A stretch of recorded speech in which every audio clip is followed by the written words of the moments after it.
This is my ideal first grade classroom. When illustrating my classroom, I concentrated on creating a sense of community. That's why on the top right hand corner, I placed a large rug with comfortable seating. This is where I'd be holding my classroom morning, end of day, read aloud, and miscellaneous meetings, where the students will gather to listen to instruction and share their ideas or concerns as a class. This is also the library center, where students can kick back and read their favorite books. Next, we have students' cubbies, where they can store their backpacks and take home projects. In front of that, we have the focus area. This is designed to aid students who are struggling with different content area. I would practice individualized instruction to provide a certain child with the help they need. This could also be composed of small focus groups of 2 to 3 children who are struggling with the same content area.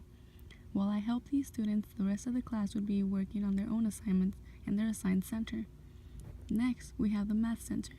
The display area could show a number chart as well as shapes and instructions for that day's math activity. Here, we have shelves of storage and math materials. I'd like to add that all the shelves, bookcases, and cabinets around the classroom are child-sized. I feel it is essential to have kids' furniture as it gives them a sense of independence, where they're able to freely move around, learn and explore without needing to help to get something because it's out of reach. This classroom addresses social development as the children are constantly in group activities and are able to see everyone because the furniture is so short. Children can easily share ideas with their classmates and move around the classroom as needed. Then, on the bottom left corner,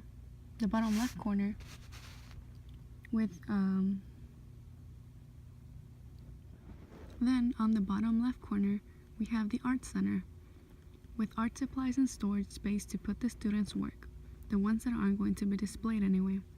Here, I also incorporated theater and musical props and instruments, as this center can easily be used for that content area as well. Providing different forms of art media for children to explore, as well as having them engage in imaginative, dramatic play, can help develop their cognitive skills. Next to the door, we have my dry erase board, which will be used to post important dates such as exams, field trips, and students' birthdays. Then we have my desk, which I placed in a position that could help me easily keep an eye on the entire class if I were to need to work on something on my desk. There is also a cabinet, which is where I will store students' portfolios and also where I'll have the students turn their work in for me to grade.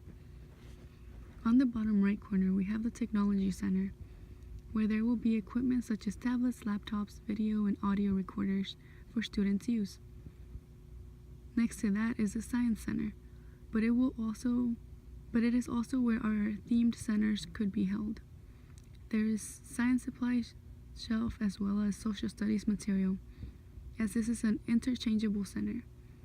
The display area for this could show students' work and that day's science activity. And last, we have the Writing Center.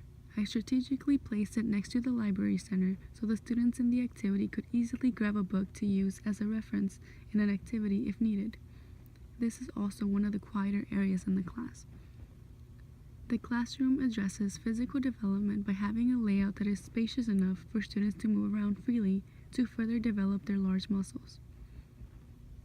In the next slides, I'll be focusing on 3 of the centers mentioned: the writing, art, and science centers.